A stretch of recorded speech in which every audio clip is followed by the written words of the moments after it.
amigos do Charuto, sejam bem-vindos ao segundo episódio de Pod Charuto, o seu podcast sobre o mundo do charuto. E hoje estou com um dos meus professores, mas não apenas isso, o Master Cigar Sommelier, Dom Emanuel. Dom, Prazer. É um prazer estar te recebendo aqui hoje. Obrigado, Bruno, pelo convite. Parabéns aí pela nova empreitada aí no podcast, no YouTube. Desejo muita sorte para você também. Muito obrigado. Muito obrigado. Querido, vamos começar então contando como você iniciou no mundo do charuto. Legal. Cara, minha história com o charuto é interessante porque a minha avó, né, ela foi uma torcedora da Suerdic. Suerdic foi a maior fábrica e maior marca de charutos do mundo aí no passado. Era uma marca que foi produzida por um alemão, né? E na cidade que a minha avó nasceu, Maragogipe, minha mãe, graças a Deus viva até hoje, comenta que nessa cidade a maioria das pessoas trabalhavam na Suerdic, né? Então, a minha relação com a minha avó trabalhar nessa fábrica não é ligada diretamente à minha história no charuto, se tornou mais uma coincidência. Legal. E aí lá para 2004, 2005, eu sempre fui interessado por charuto e aí minha condição financeira começou a melhorar um pouco e eu comecei a me aventurar a degustar charutos. Então eu fui lá na Tabacaria Reis, que é uma clássica tabacaria aí do centro de São Paulo, e comecei a comprar meus primeiros charutos ali. E Ricardo, queria mandar até um abraço para ele, me ensinou algumas coisas nessa época. Eu sempre muito curioso, já tinha um caderninho que eu anotava os charutos que eu fumava, se eu tinha gostado, se eu não tinha gostado. Então eu comecei aí, vamos dizer que já passa um pouco dos 20 anos aí a degustar os charutos. E o tempo foi passando. Alguns bons anos atrás eu decidi começar a publicar na internet os charutos que eu fumava. E aí eu criei um Instagram, que era o Dom Emanuel Oficial, hoje em dia bloqueado para o Brasil, né? Hoje disso, né? a conta ainda é muito forte internacionalmente, porque é uma conta que tem muitos seguidores e tem muitas pessoas de fora do Brasil que me seguem, mas a conta que a gente usa aqui no Brasil hoje, que eu uso, é a Dom Emanuel Brasil. Mas o Dom Emanuel Oficial, ele iniciou o Dom Emanuel, né, o a.k.a. o nickname Dom Emanuel no mercado do charuto, e a minha única pretensão era postar os charutos que eu fumava, e isso me ajudou a iniciar os estudos de uma forma mais pesada, porque todo charuto que eu fumava, eu era obrigado a fazer uma pesquisa, e essa pesquisa para saber de onde que qual é a capa, capote, miolo, fortaleza, se ganhou prêmio, se ganhou boas notas. Então foi muito interessante porque eu aprendi muito, entre aspas, sozinho, né, utilizando a internet, fumando esses charutos. E depois eu fiz um site que é o domemanuel.com, é um dos maiores sites em idioma português sobre charutos, tem reviews, muito conteúdo. Se alguém não conhece aí, eu convido a visitar aí o domemanuel.com. E o domemanuel.com, que é o que hoje ainda funciona, é meu blog, ele sempre foi interligado à minha rede social, então praticamente tudo que era postado na rede social ia para o site e alguns conteúdos também exclusivos para o site. Depois disso, a IACS, né, International Association of Cigar Sommelier, que você foi nosso aluno aí da informação, tá quase finalizando sua formação, veio para o Brasil pela primeira vez. E quando a IACS veio para o Brasil pela primeira vez, eu olhei, eu sempre quis fazer curso, algum curso para me aprofundar e coisa e tal. E quando a IACS veio pela primeira vez para o Brasil, eu olhei, eu falei, cara, puta, Associação Internacional de Sommelier de Charuto, será que eu faço esse curso ou não faço? O curso é em dólar, não sei o quê. E aí eu falei, pronto, vou fazer o curso. Na época eu pensava o quê? Eu falei, será que eu vou aprender alguma coisa com esses caras? E isso, olha só a pretensão, né? Você fez o curso com a gente, você viu o quanto é forte o conteúdo. Não finalizei por conta da dificuldade, né? Teve uns amigos meus que fizeram anteriormente que falaram que vocês aumentaram a dificuldade agora, né? Na verdade, eu acho que talvez questão de avaliação era um pouco mais difícil até antes, né? Que o meu foi em espanhol. Não, mas você ainda eu tava lá que as pessoas também um pouco tímidas, porque eu tava lá também para traduzir se precisasse. E o Jamir, que foi o instrutor dessa vez, a gente tem uma amizade aí muito longa, ele já fala um portunhol bem legal. Na época que eu fiz, aí que eu queria ver, que é a primeira vez que ele tinha vindo pro Brasil. Então, aí quando eu fiz esse curso, Eu lembro que o curso era de segunda a sexta nessa época, são 5 dias diretos. E no primeiro dia o Jamil falou assim, queria ver se aqui no Brasil alguém vai conseguir tirar uma boa nota e tal, porque a maior nota do mundo é a de um chinês, que eu não lembro, eu conheço bastante gente da IACS da China, mas não lembro qual chinês, que tinha feito 89 pontos na prova. É legal falar que hoje em dia o sistema de avaliação é diferente, né? É uma avaliação que é online, são 50 perguntas e você tem 3 oportunidades de melhorar a sua nota. Na época que eu fiz a prova, eram 100 perguntas que você tinha que responder no final do curso. Tinha muito falso verdadeiro, ABCD, algumas eram escritas. Ali, acabou o curso, no último dia do curso você ficava... até o curso ia das 18 às 22, às 20h30 já vamos fazer a prova. E aí nesse dia, estudei pra caramba, isso é a grande realidade. Tirei a semana pra isso, fiz vários resumos, tudo que ele falou eu anotei, por isso que eu falo para as pessoas que foram fazer o curso da IACS, anota tudo. Eu vejo algumas pessoas lá não anotando nada, e cai muita coisa na prova que pode não estar no conteúdo, pode estar no que ele falou. Mas foi falado. Eu anotei tudo que você imagina, gastei quase um caderno inteiro, depois eu passei tudo isso para o Word, imprimi, li, estudei bastante. No dia da prova, eu fui lá, fiz a danada da prova e fiz 95 pontos. Sim. Então, eu fiquei conhecido, né, como a maior nota do mundo. Depois a gente mudou a avaliação, acabou sendo um negócio que hoje em dia é difícil mensurar, né, porque a avaliação hoje é diferente, é por porcentagem. Mas nessa época, então, eu acertei as 95 perguntas e eu ainda fico com a pulga atrás da orelha porque era pra eu ter acertado 96. E uma das perguntas ali, eu falei, puta, era isso que eu tinha que ter colocado. Mas depois que eu fiz o curso da IACS, aí eu já comecei a fazer eventos, já era bem forte na rede social, fiz vários eventos de degustações, harmonizações. Primeiro evento de uma harmonização em 3/3 no Brasil, eu que fiz. Hoje eu tenho o prazer de ver várias pessoas replicando isso. Sim. Essa questão da harmonização em 3/3 é um conceito da IACS, que eu aprendi com o mestre Jamir e com o Miguel. Então, assim, trouxe isso para o Brasil e foi uma coisa que hoje é popular, todo mundo tem feito eventos de harmonizações em 3/3. E depois eu fiz o curso de Master Cigar Sommelier, que é na República Dominicana, e aí é uma vivência maior, onde você visita plantações, fábricas e tem um conteúdo um pouco mais profundo. Então, assim, a história resumida é essa, e as pessoas que me acompanham sabem que tem muito mais coisa aí. Sim, que legal. Mas você se recorda qual foi o seu primeiro charuto? A marca? Cara, eu lembro que a primeira compra de charuto que eu fiz, tinha um charuto cubano que eu acredito que deveria ser um Coronitas em Cedro, um Miller Flare, algo assim.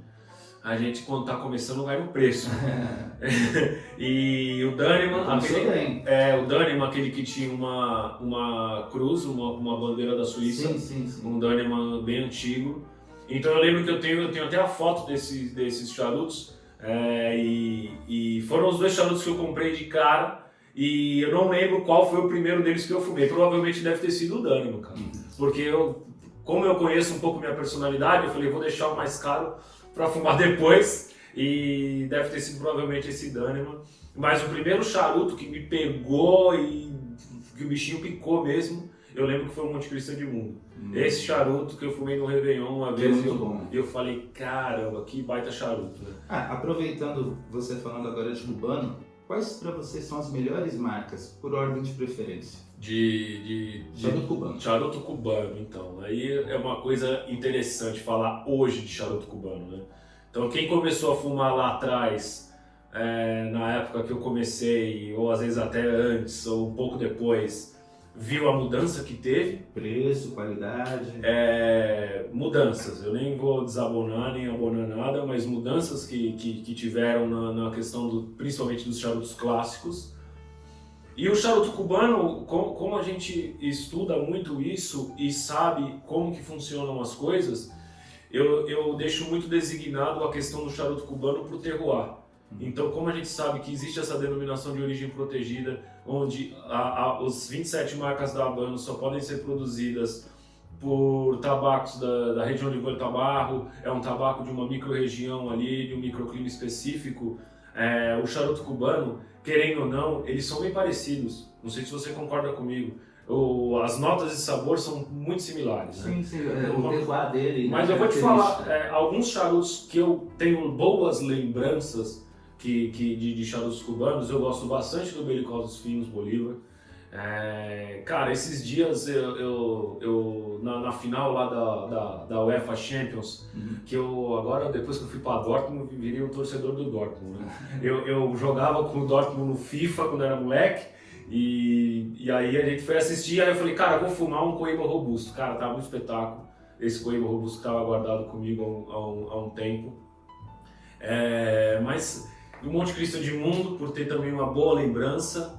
Mas, cara, é o que eu te falei, é uma coisa assim, hoje eu procuro fumar várias marcas, o mundo é muito grande, né? Esses dias mesmo a gente estava degustando um charuto do Haiti. Nossa. Então, assim, eu sou um cara... eu nunca fumei. Então, eu sou um cara bem estudioso nesse quesito, eu gosto de estar conhecendo coisas novas, marcas novas.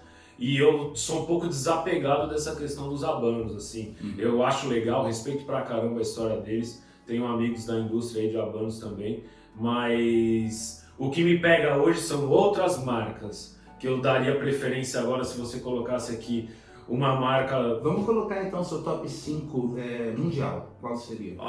Puta, é um pouco difícil falar. Eu vou falar que primeiro o top 1, eu vou falar que é o do Emmanuel, pelo amor de Deus, que a gente vai fumar já, que não é, isso daí não é que eu quero vender, sim. Não é nada, realmente... Tá no top. Tá no meu top 5. Gosto bastante do Guardian of the Farm, charuto feito pela H-Norce da Nicarágua. Marca Davidoff não preciso falar, o Master Blender que me ajudou a fazer essa obra-prima aqui trabalhou por 40 anos na Davidoff, então eu sou um grande fã da marca Davidoff. Aí se a gente fala de Davidoff, eu gosto bastante um pouco mais do que os outros, do Dominicano e do Grand Cru. Que mais, cara? Puta, é um pouco difícil lembrar, assim, porque as marcas que eu mais lembro, assim, vamos colocar o top 3. É o Anunnaki, o Guardian of the Farm e o Davidoff. Legal. Tá bom. Tá ótimo. Em primeiro lugar, a sua, o Anunnaki. Sim, o do Emmanuel Anunnaki é um charuto que ele se tornou tudo que eu imaginei. É muito difícil você ter um projeto qualquer na vida que você consegue ficar 100% satisfeito. Comigo sempre foi assim, eu sou muito detalhista, sempre tem um negocinho ali, um negocinho aqui. Mas esse charuto realmente, eu sou um grande fã. Não é, eu falo isso nos eventos. Não é que eu quero vender nem nada, mas a gente está na presença de um grande clássico do mercado dos charutos aqui. Essa marca tem apenas 6 meses, cara. Então a gente vai completar 6 meses aí, dia 13. Então, assim, em si eu acho que a gente tem muita história ainda com essa linha. Provavelmente nossa marca vai lançar várias outras linhas, é lógico, mas essa linha é um clássico. Quem fez o blend é o mesmo que fez muitos dos blends conhecidos da Davidoff. O Eladio Dias, ele trabalhou por 40 anos na Davidoff. Nossa. É um cara que tem 63, 64 anos de experiência no mercado de charuto, começou a trabalhar em fábrica com 7 anos de idade e a 95, 99% de todos os Davidoffs que você vê no mercado foram feitos pelo Eladio. Então eu sempre fui muito fã do Eladio, né? Tem vários vídeos na minha rede social conversando com ele. Sempre fui muito fã das obras de arte dele e da forma que ele lida com paixão e com carinho, do jeito que ele lida com o charuto, com o tabaco. É muito alinhado com o que eu penso. Então, assim, o match ali foi perfeito para fazer esse charuto. Agora produzido a sua marca. Bacana. E conta agora um pouco pra gente sobre, você estava falando de terroir, microclima, essas coisas. Conta um pouquinho sobre o tabaco e o charuto nacional. O que você acha sobre o tabaco brasileiro? Cara, eu acho que o tabaco brasileiro é muito bom, tem mais de 450 anos de história. A gente é uma terra para tabaco negro, né? É importante falar para o público aí, às vezes não tem tanta intimidade com os termos. O tabaco do charuto é tabaco negro, né? O tabaco do cigarro, rubro, né? Tabaco loiro, né? Tabaco rubro, que a gente fala em espanhol. Mas o Brasil, ele é uma terra para tabaco, cara. Tem muita história e tem grandes marcas que estão fazendo um trabalho, apesar de todas as dificuldades, Brasil para tudo que você for fazer. A gente tem os nossos pontos difíceis aí por ser Brasil, por leis, por regras, por isso e aquilo. Mas o tabaco brasileiro é riquíssimo, cara. Semente Brasil Bahia aí, que originou Mata Fina, entre outros tabacos aí, são reconhecidos internacionalmente. E o que muda do Mata Fina para Mata Norte, Mata Sul, é a micro-região. A micro-região. A semente é a mesma. Sim, Mata Fina, ele, por exemplo, é o nome da região, e a Semente Brasil Bahia, né? Perfeito. Agora, é sempre bom a gente frisar uma coisa muito importante. O mercado do charuto não é uma ciência exata, não é matemática e engenharia. Então pode ser que alguma pessoa plante o Mata Norte em algum canto que faça alguma modificação na semente, pode ser, nunca ouvi falar. Então assim, às vezes o que a gente fala aqui podem existir alterações, porque cada fábrica é uma casa com seus costumes. Sim, é uma escola, né? Então, quando a gente faz o curso lá da IACS, a gente fala de várias coisas. Mas a gente sempre deixa claro que, por exemplo, tempo de fermentação. Cara, onde você for, o cara vai fazer um negócio diferente. O tempo de colheita de seco, volado, lirreiro, viso. Quanto tempo vai descansar, né? Tudo isso é muito... A gente fala um geral, né? A gente sempre comenta de um geral do que mais conhecido, mais comum, mas cada lugar pode fazer o seu. Né? É o terroir e o manejo, né? Que seria justamente isso que vai interferir diretamente na qualidade do charuto. Sim, agora a gente tem aí também Cubra, né? Sim. A gente tem Arapiraca, que é muito famoso por ser, eles chamam de Maduro Brasil, né? Um pouco mais forte para fazer capa. Também se utiliza em outras partes do charuto. Mas, cara, eu acho que o terroir do Brasil é um espetáculo, cara. É utilizado em vários charutos de nome aí. Temos marcas assim muito boas, né? A Cal, tem o Cal Brasília. Sim, e por aí vai. Várias marcas usam o tabaco brasileiro. Eu acho que quem tem uma marca de charuto produzida no Brasil, com fábrica, com plantação, são grandes guerreiros, cara. Sim. Quero deixar um beijo no coração de cada um deles aí, que são grandes guerreiros, cara. Viver de charuto é muito difícil. Tudo no Brasil é muito difícil, mas quando você fala de tabaco, cara, que ainda você depende da natureza, você depende de um monte de regras, então são grandes guerreiros, cara. Sim. Bem, agora vamos falar sobre harmonização. Para você, qual que seria a tua harmonização perfeita? Perfeita, cara. Eu acho que perfeita é difícil, né? Mas o que eu gosto de acompanhar com charuto, normalmente no meu dia a dia, é café. Sim. Eu agora tô me... Como que se fala? Restringindo um pouco. Não. Eu tô ficando um pouco voltado para a história do chá. Ah, sim. Né? Então eu tive em Doha no ano passado, fiz 2 masterclass lá. E lá eu tive contato com a cultura deles e uns baita de uns chá, assim, muito bons, né? Então aqui no Brasil você não encontra, tem um amigo meu lá que eu falei, e aí, cara, e aquele chá? Ele falou, puta, esse precisa de um pirim-pim-pim lá que só vende aqui. Mas eu gosto muito de café, aí eu também sou um cara que gosta bastante de rum, principalmente rum dominicano, Barceló tem uns rums muito bons. Single malt também gosto, mas o meu dia, vou falar do meu dia a dia. O meu dia a dia é sempre com café, cara. Sempre com café. Aí algo especial a gente coloca ali uma bebida, alguma coisa. E também, por exemplo, você fala de drinks, coquetéis, eu gosto bastante de carajillo, que também é café, né? Sabe? Espresso martini também é café. Sim. Então eu sou meio voltado para essa questão aí, chocolate, café. Eu sou muito mais familiarizado com essa linha. E eu sou um cara que não sou de beber muito, né? Eu tenho lounge hoje lá, o Chateau Lounge, e quando eu estou em São Paulo eu sempre estou por lá. E, porra, eu acho que tem muita gente que beberia todo dia, né? Porque tem todas as bebidas disponíveis. Sim. E eu tô sempre no cafezinho, aí depois eu faço um chá e não sei o quê. Eu sou mais do charuto do que da bebida alcoólica. Nunca degustei charuto com chá, vou experimentar. Chá preto é legal. A gente fez uma harmonização quando o Jamir veio aqui, que ele colocou um chá vermelho chinês. Cara, animal. Então é um mundo muito vasto também, né? Sim. O que a gente tem no Brasil, né, como ele explicou, é um casamento que pode ou não dar certo. É isso aí. Mas eu sou muito dessa linha. Conheço muitas bebidas, não é que eu não bebo, eu bebo sim. Mas eu não sou um cara que tem esse costume de toda vez que tá com charuto, tá com algo alcoólico. Dom, conta pra gente como que foi passar de aficionado para um profissional. Cara, foi uma coisa tão natural, cara, porque eu sempre fui empresário, né? eu fui músico por muitos anos também. E paralelo à música, eu sempre tive uma empresa que vendi recentemente, era uma loja de material elétrico atacado e varejo. E naturalmente começou a rolar coisas do charuto, assim, convites e tal. Foi uma coisa assim extremamente natural. E eu, como eu tinha essa liberdade, eu fui porque era uma coisa que eu sempre fui muito apaixonado. Então eu fui me permitindo ir para esse lado, né?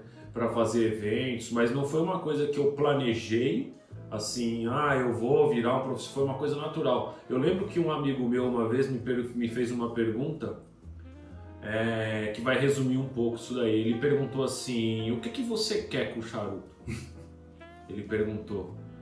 E a minha resposta para ele foi a seguinte, cara: eu acredito que quanto mais eu soubesse desse assunto, que é um assunto que eu tenho super aptidão para aprender e gosto bastante, quanto mais eu for um conhecedor, quanto mais eu estudar, quanto mais eu fizer a minha parte, naturalmente as coisas vão acontecer. E foi exatamente o que aconteceu. Eu só me preocupei em estudar, em ser bom no que eu fazia.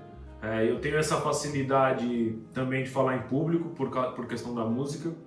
Foi praticamente um curso ali que você faz de falar em público, porque eu vejo que muitas pessoas conhecem muito de um assunto, não estou falando só de charuto, em diversos assuntos. E na hora de se apresentar em público é uma grande dificuldade, existem cursos, né, para você falar em público, lidar com o público. E eu acho que isso me ajudou bastante. Eu consegui chegar e fazer uma masterclass, fazer um evento de harmonização, questão de apresentar com slides e tudo. Então isso daí também me ajudou, eu tive sempre muita facilidade. Mas foi extremamente natural, cara. Eu não planejei, eu tinha sonhos, eu não planejei o passo a passo. Mas a minha única preocupação foi: eu preciso manjar muito disso, eu preciso aprender o máximo que eu puder e também ter uma caminhada mais limpa possível. Graças a Deus eu não tenho problema com as pessoas, me dou bem com a maioria das pessoas da indústria.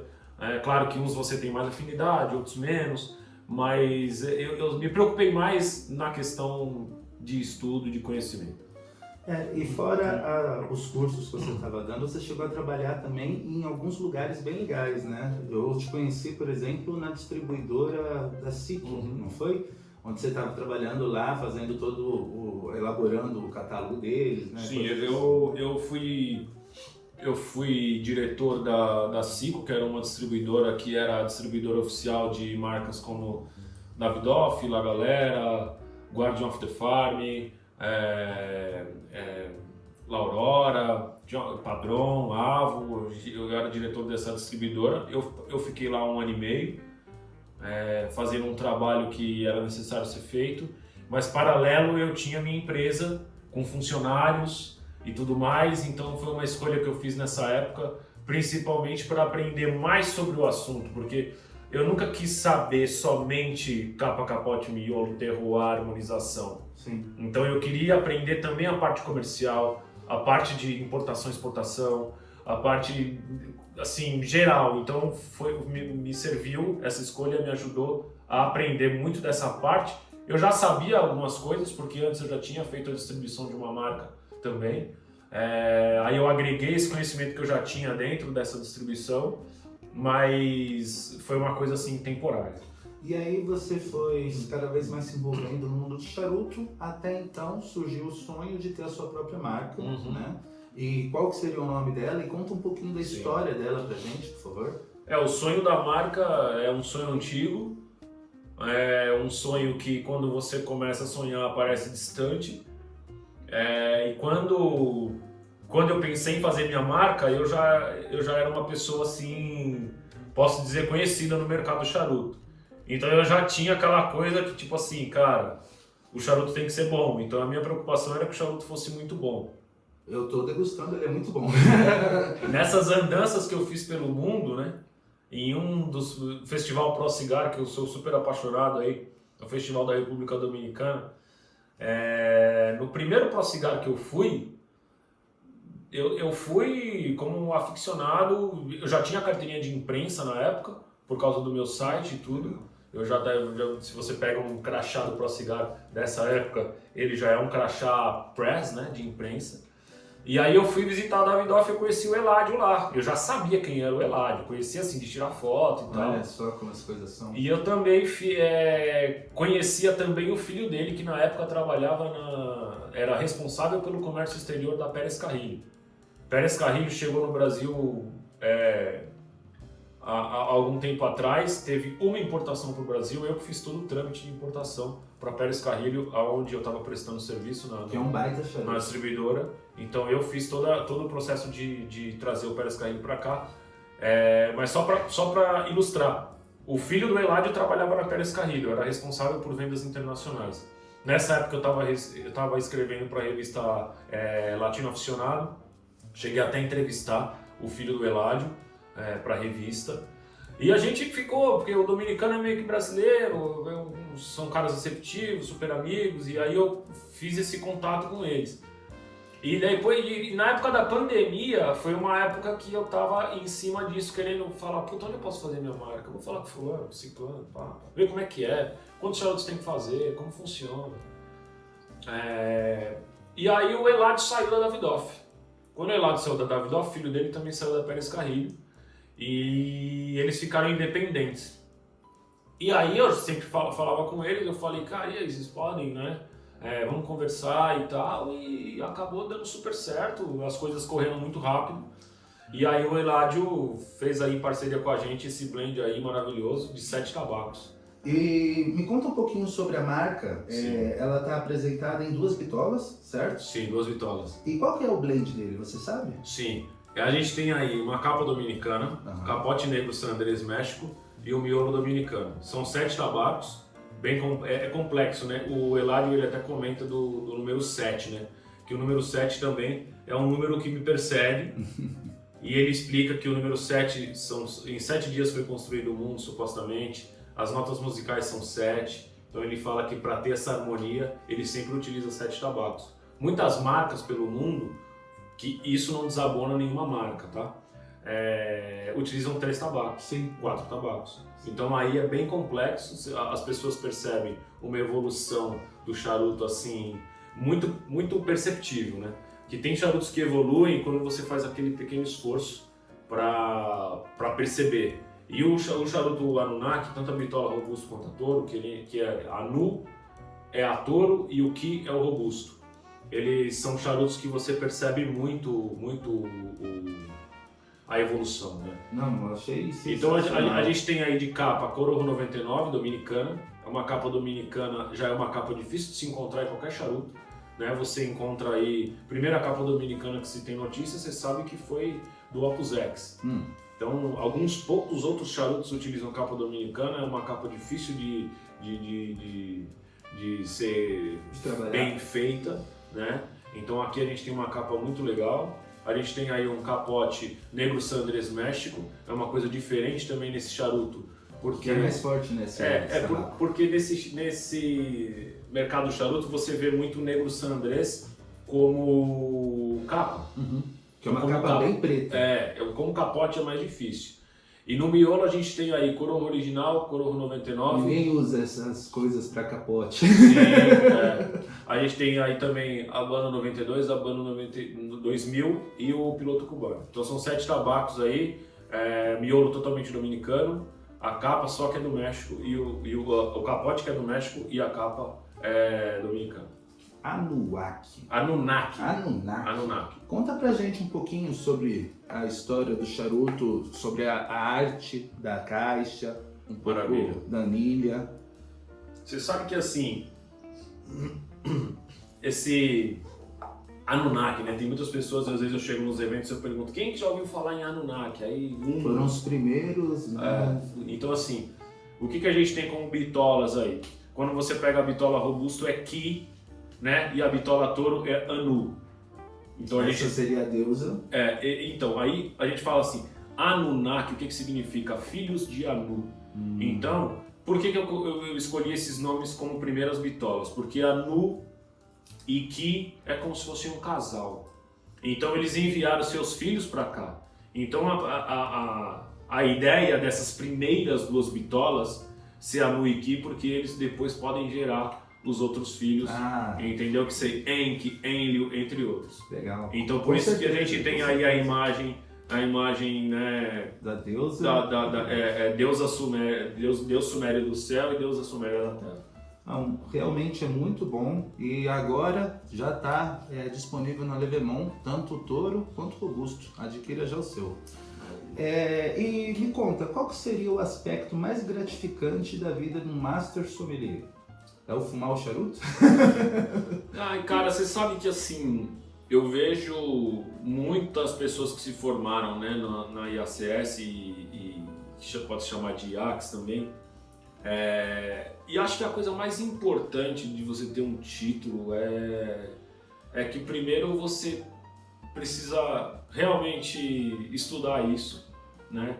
Você ter um título de Cigar Sommelier ou de Master Cigar Sommelier, no final das contas, vai contar, mas o que vai contar mais é você, Sim. É o seu conhecimento. Então, da mesma forma que existem aí ótimos advogados, existem advogados que não são tão bons e médicos muito bons, médicos que não são tão bons, e eu atribuo isso a uma simples coisa, a aptidão pelo tema, né? Por que às vezes um cara aprende super rápido a jogar futebol e o outro não consegue chutar uma bola? É a aptidão pelo tema. Por que tem gente que tem um programa na TV aí que você vê uns molequinhos de 8, 9 anos e faz umas contas lá que a gente nem na calculadora consegue acompanhar, né? É a aptidão pelo tema.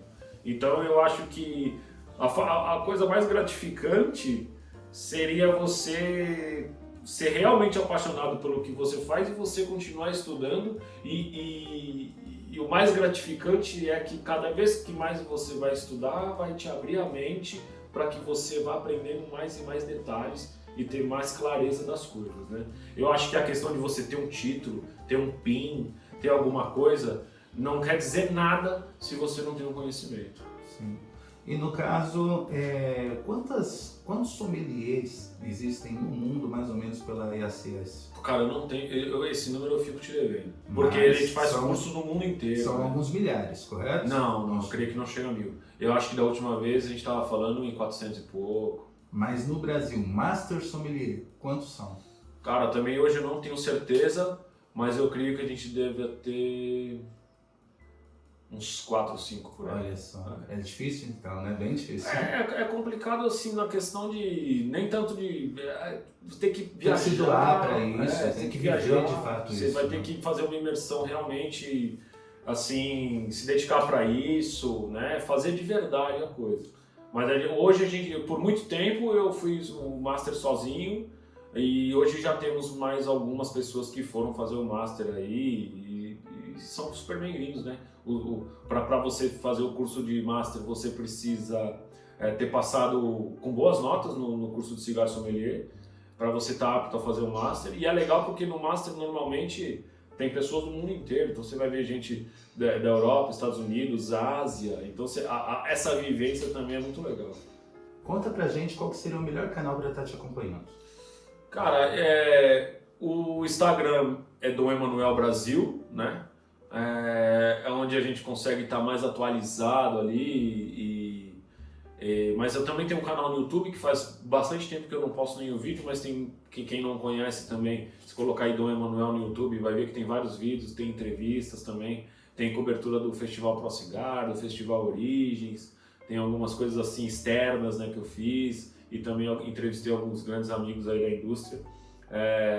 E o site do Emanuel.com, lá você encontra tudo, lá é o portal, né? E de toda a sua jornada, qual para você foi o seu momento mais memorável? Eu acho que, assim, eu vou te falar de uma coisa recente, que é o lançamento da marca, cara, que o dia que a gente lançou essa marca aí, foi uma coisa assim, realização de um sonho mesmo, e a minha maior felicidade é que é um baita de um charuto, né? Eu costumo fazer uma piada nos eventos, e eu vou replicar ela aqui, que o quão duro deve ser o dono de uma marca que o charuto não é bom, né? Porque você tem que fumar sempre, que nem agora, a gente imagina... Fazer propaganda de algo que não presta. Então assim, a minha maior felicidade, além de lançar a marca, é que é um dos meus charutos preferidos, assim. Quando eu falo isso, pessoal, de verdade, não tô querendo que se você não gostar, é um baita direito seu, mas assim, eu fumaria todos eles. Se ninguém quisesse, eu deixava lá no meu estoque pra você, fumaria ótimo. tudo. Porque realmente Não é bom? é Muito um bom. baita charuto, cara. Manda uma mensagem para quem está nos assistindo. A mensagem que eu quero deixar é que você corra atrás dos seus sonhos, que você não escute comentários negativos de pessoas que Não conseguiram fazer? Né? que não, sabe, e tenha foco no que você quer e pense que essa vida é muito passageira. Então, aproveitar a vida enquanto você tem. Bem, queria agradecer, Dom, por ter vindo aqui. Esse foi o Pod Charuto, o seu podcast sobre o mundo do charuto. Fico muito grato aqui com a sua presença, Eu que Dom. agradeço. Muito obrigado por ter respondido tantas perguntas e espero ver vocês no próximo episódio. Até mais. Muito obrigado. Obrigado, Bruno. Valeu pelo convite. Boa sorte. Valeu. Vai legal.